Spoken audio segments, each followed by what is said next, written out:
سب سے پہلے تو یہ بات یاد رکھ لیں کہ ہمارا جو نبی پاک علیہ السلام کے ساتھ تعلق ہے نا، وہ بڑا حساس ہے۔ انسان کے بہت سارے رشتے ہوتے ہیں، سارے حساس نہیں ہوتے۔ نوجوان میری بات پر غور کریں، یہ ہمیں سارا کفر کہتا ہے، سارے مشرک کہتے ہیں، تانے دیتے ہیں کہ مسلمانوں تم حضور کے نام پر اتنے جذباتی کیوں ہوتے ہو؟ تو ہم انہیں بتاتے ہیں کہ رشتے سارے ہی ہیں، پر ہمارا نبی پاک سے جذباتی رشتہ ہے، اور اس رشتے کی حساسیت قرآن پاک نے ان لفظوں میں بیان کی کہ النبی اولیٰ بالمؤمنین من انفسہم۔ فرمایا یہ جو نبی ہے نا، یہ مومنوں کے ان کی جانوں سے بھی زیادہ قریب ہے، یہ زیادہ قربت ہے، اس رشتے میں حساسیت ہے۔ اور نبی پاک علیہ السلام کا امت سے تعلق کس طرح کا ہے؟ عزیز علیہ ما عنتم۔ فرمایا مشکل میں تم پڑو تو تکلیف میرے محبوب کو ہوتی ہے۔ یہ کبھی اماں کہتی تھی نا کہ بیٹا کھا لے تو ماں کا بھی پیٹ بھر جاتا ہے، تو لوگ کہتے تھے یہ شاعرانہ بات ہے، یہ لوگ تنقید کرتے تھے جی یہ کیسے ہو سکتا ہے، کسی کی تکلیف کسی کو ہو۔ لیکن قرآن نے اس مضمون کو کھول دیا، فرمایا ایک رشتہ تمہارا ایسا بھی ہے کہ عزیز علیہ ما عنتم، مشکل میں تم پڑھتے ہو، گراں میرے محبوب پہ گزرتا ہے۔ حریص علیکم، فرمایا کریم تو تمہاری بھلائی چاہنے میں جلدی کرتے ہیں۔ وبالمؤمنین رؤوف الرحیم، وہ مومنوں پہ رؤوف بھی ہیں اور رحیم بھی ہیں۔ نوجوانوں غور سے سننا میری بات، آپ کو نا اس مضمون کی درجنوں حدیثیں ملیں گی کتب احادیث میں، درجنوں۔ حضور فرماتے ہیں میرا جی چاہتا تھا، جب کسی کام کو میرا اور آپ کا جی چاہتا ہے تو پھر ہم پرواہ نہیں کرتے، من کی مرضی پوری کرتے ہیں۔ صحیح کہہ رہا ہوں؟ یعنی میرا جی چاہتا ہے تو پھر میں وہ کام چھوڑ جاؤں؟ حضور فرمانے لگے میرا جی چاہتا تھا ہر وضو کے ساتھ مسواک ضروری قرار دے دوں، جی چاہتا تھا، لیکن تمہیں تکلیف ہوگی لہٰذا میں اسے ضروری قرار نہیں دیتا۔ فرمانے لگے میرا جی چاہتا تھا کہ میں دیر سے عشاء کی نماز پڑھاؤں، لیکن اس لیے نہیں پڑھاتا کہ تمہیں تکلیف ہوگی۔ پھر فرمایا میرا جی چاہتا تھا کہ میں اپنی پوری امت پر تہجد کی نماز ضروری قرار دے دوں۔ پھر حضور قرار کیوں نہیں دی؟ تو بات کا مفہوم یہ بنتا ہے کہ حضور فرمانے لگے میں نے اپنی چاہت نہیں دیکھی، تمہاری نیند دیکھی ہے، تمہیں تکلیف ہوگی۔ حضرت سیدہ عائشہ صدیقہ فرماتی ہیں، صحیح حدیث میں موجود ہے، فرماتی ہیں حضور کو امت کے حق میں دو باتوں کا اختیار دیا جاتا نا کہ یا رسول اللہ یہ والی چیز آپ کی امت پہ ضروری کر دی جائے یا یہ والی، تو سیدہ فرماتی ہیں جو چیز زیادہ آسان ہوتی حضور امت کے حق میں اسے اختیار کرتے، امت پر مشکل نہ آئے۔ حساسیت، امت کے حق میں نبی پاک کے دل میں حساسیت۔ یہاں تک بات آ گئی کہ حضور فرماتے ہیں میں امامت کر رہا ہوتا ہوں، دل کرتا ہے لمبی نماز پڑھاؤں۔ نماز کس کی عبادت ہے؟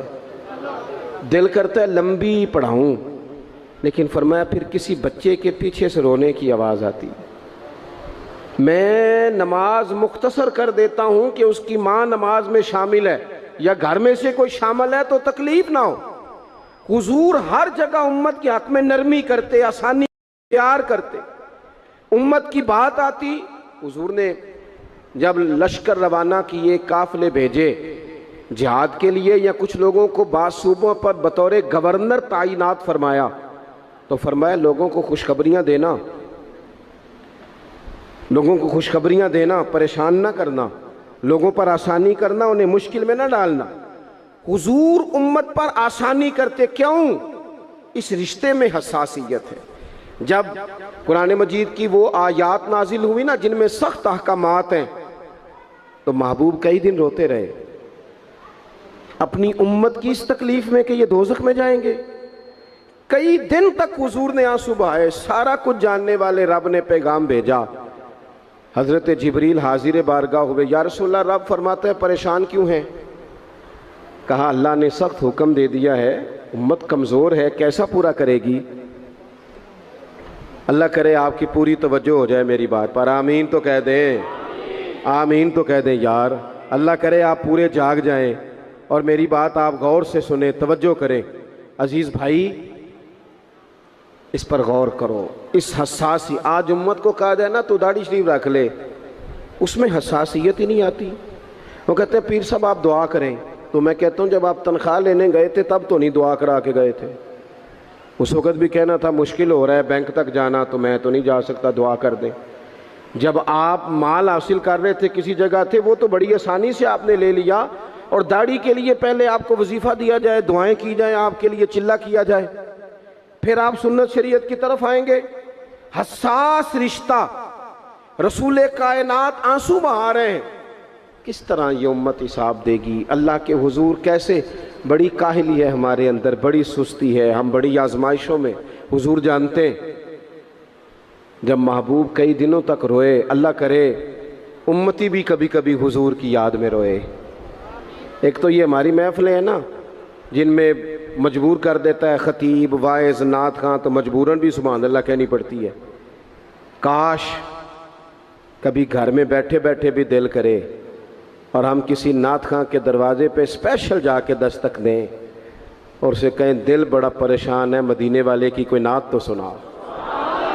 کبھی ایسا بھی ہونا کہ گھر میں پیسے نہ ملنے پہ تو ٹینشن ہوتی ہے، اور کوئی مقدمہ آ جائے تو پریشانی ہوتی ہے، لڑائی ہو جائے تو ہوتی ہے. کبھی یوں بھی تو ہونا رات کو ابا جی رو رہے ہوں بستر پہ، اور بڑا رو رہے ہوں اور تڑپ کے رو رہے ہوں. بچے آ کے اماں سے پوچھیں کیا مسئلہ ہے ہمارے ابا کو، کوئی پریشانی ہے، کوئی ڈاکٹر کو بلائیں، کوئی دکھ ہے؟ اماں کہتی ہے جاؤ تمہارے والی بات نہیں. بچے اصرار کر کے کہتے ہیں نہیں اماں بتا تو صحیح مسئلہ کیا ہے. تو اماں ٹھنڈی آہ بھر کے کہتی ہے پتر تمہارے باپ کو نا نبی پاک کا مدینہ یاد آتا ہے، جنوں ویکھ کے ٹھردیاں اکھیاں نے تے جنوں ویکھ کے ٹھردا سینہ ہے.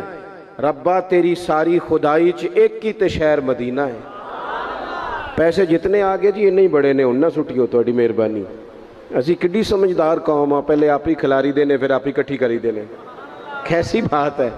غوث پاک کی محفل میں لوگ بندے گنتے تھے، توبہ کس کس نے کی. ہماری محفلوں میں لوگ نوٹ گنتے ہیں اور اسپیشل بندے رکھے ہوئے نوٹ گننے کے لیے. بس کریں یار، چھوڑ دیں، بڑا ہو گیا یہ کام ہماری. سنیں جی، سنیں جی، اللہ خوش رکھے، اللہ آپ کو خوش رکھے. اور میرے بھائی اللہ جزا دے. سنیں، ہمیں جو کچھ دین نے دے دیا ہے وہ ہماری اوقات سے پہلے ہی بڑا زیادہ ہے. تو یہ نوٹ شوڑ تو یہ تو بات ہی پیچھے رہ گئی ہے. سانو تخت ہزارے دی لوڑ کی ہے، نالے کی لگے شہر بمول دے نال اسی اپنی بال کے سیکنے ہیں، سانو کی لگے کسی اور دے نال. یہ چھوڑ دیں یہ کام، یہ کوئی اتنا مناسب نہیں لگتا. اللہ جزائے خیر دے. آپ توجہ کریں کیا عرض کر رہا ہوں. تو شدید حضور سید عالم صلی اللہ علیہ وسلم رو رہے ہیں آزمائش میں. امت کی آزمائش کو دیکھ کر حضور رو رہے ہیں کہ امت آزمائش میں. حضرت جبریل نے جا کے عرض کی یا رسول اللہ وہ جو خاص حساسیت ہے نا حضور کی طبیعت میں امت کے حق میں، اس کے لیے حضور رو رہے ہیں. تو رب کریم نے کیا پیغام دیا؟ کہا کہہ دو محبوب سے جا کے وَلَسَوْفَ يُعْطِيكَ رَبُّكَ فَتَرْضَىٰ، محبوب رب آپ کو اتنا دے گا کہ آپ اپنے رب سے راضی ہو جائیں گے. راضی کیا جائے گا امت کے حق میں. اور حضور فرمانے لگے جب تک ساری امت جنت میں نہیں جائے گی میں نے راضی نہیں ہونا. حضور کا یہ رشتہ حساسیت والا ہے. اور چونکہ ہمارے پاس تو اب ہم بعض دفعہ لگتا ہے کہ زیادہ عالم ہو گئے لوگ، تو ہماری دیواروں پر نا، اسکولوں کی دیواروں پر انگریزوں کے قول بھی اب لکھے ہوئے ہیں. تو کئی دفعہ پوچھنے کو دل کرتا ہے انتظامیہ سے کہ حدیثیں ساری یاد ہو گئی ہیں بچوں کو، جو تمہیں اب قولوں کی ضرورت پڑ گئی وہ بھی غیروں کے اقوال تک تم آ گئے ہو. اس قوم کو تم نے حضور کے فرامین سارے سنا لیے. او خدا کے بندو، حضور نے تو اتنا حساس کر کے یہ رشتہ بتایا ہے کہ باریک باریک نقطے بھی سمجھائے. یہ کام نہ کرنا دوزخ میں چلے جاؤ گے، یہ کام کرنا تمہارا فائدہ. ایک ایک بات کھول کے بیان کی. امت کے پاس ٹائم ہی نہیں ہے حدیثیں پڑھنے کا، وقت ہی نہیں ہے. ہمارا تو مزاج بن گیا نقطے سننے سنانے کا. نقطے وہ ہمارا نقیب محفل اسٹیج پہ بھاگ کے ادھر جاتا ہے، پھر بھاگ کے ادھر آ جاتا ہے. وہ کیوں لگا کہتا میں جملہ دین لگا. او خدا کے بندے تو جملہ رہن دیکھا، تو کوئی آیت دے، تو کوئی حدیث پاک پڑھ. اور پھر وہ بعض اوقات میں تو چونکہ کمزور سا بندہ ہوں تو وہ جب 50 کو دفعہ کہتے ہیں نا تیار ہو جو جملہ دین لگا، تو ایسے لگتا ہے جملہ نہیں آئے گا کوئی ایٹم بم بھی آئے گا. بھائی تو دے دے جو تو نے دینا, اتنا پریشان تو کس بات کا ہو گیا. اور پھر سارے ہی کہہ رہے ہیں, جتنے آئے نقیب, نعت خاں, خطیب, سب کہہ رہے ہیں سارا قرآن حضور کی تعریف ہے. تو پھر پڑھنا چاہ رہا ہے تو بھی تو پڑھ کوئی بھی نہیں رہا, کہی جا رہا ہے. اپنی زندگی کے اندر حضور نے جو ہمیں اسباق دیے, جمعے والے دن ٹائم پہ مسجد جایا کرو. مولوی نکمہ بھی ہو نا میری طرح کا, آپ وقت پہ جائیں گے تو وہ جلد تیاری شروع کر دے گا. آپ آخری 10 منٹ جاتے ہیں تو وہ کیا مولانا دیواروں کو تقریر سنائیں. تیاری کریں, حضور کے فرامین سنیں. اور نبی پاک صلی اللہ علیہ وسلم نے جہاں جہاں ہمیں اسباق پڑھائے ہیں وہ اس رشتے کی حساسیت کو دیکھیں. چونکہ حضور نے بڑا حساس رشتہ بنایا امت سے, تو پھر امت کے دل بھی حضور کے حق میں بڑے حساس ہیں. اپنے مزاج کے لحاظ سے نا نرم طبیعت کے آدمی حضرت صدیق اکبر. کچھ لوگ نرم ہوتے ہیں نا بیچارے, جو گیا مان لی, جو گیا مان لی, ان کو لوگ تنگ بھی بڑا کرتے ہیں. یہ بھی میں آپ کو بتا رہا ہوں. وہ جس بندے کا پتہ ہوتا ہے نا کہ جناب اس کے پاس گئے تو یہ اکثر تارے شاٹ بھی رہتی ہیں, تو وہاں ذرا جاتے بھی لوگ تھوڑی احتیاط کرتے. حضرت ابو بکر صدیق طبعاً نرم طبیعت کے تھے, کشادہ روئی, خندہ پیشانی مزاج کا حصہ تھا. وہ دیر تک صبر کرنے کے عادی تھے. لیکن ایک دن ان کے والد آئے, جناب ابو قحافہ رضی اللہ تعالیٰ عنہ, بعد میں انہوں نے کلمہ پڑھا. وہ ایک دن حضور کی بارگاہ میں شکایت لے کے آئے. اب کسی اس بندے کی شکایت آ جائے نا جس کی توقع نہ ہو, جس سے توقع نہ ہو.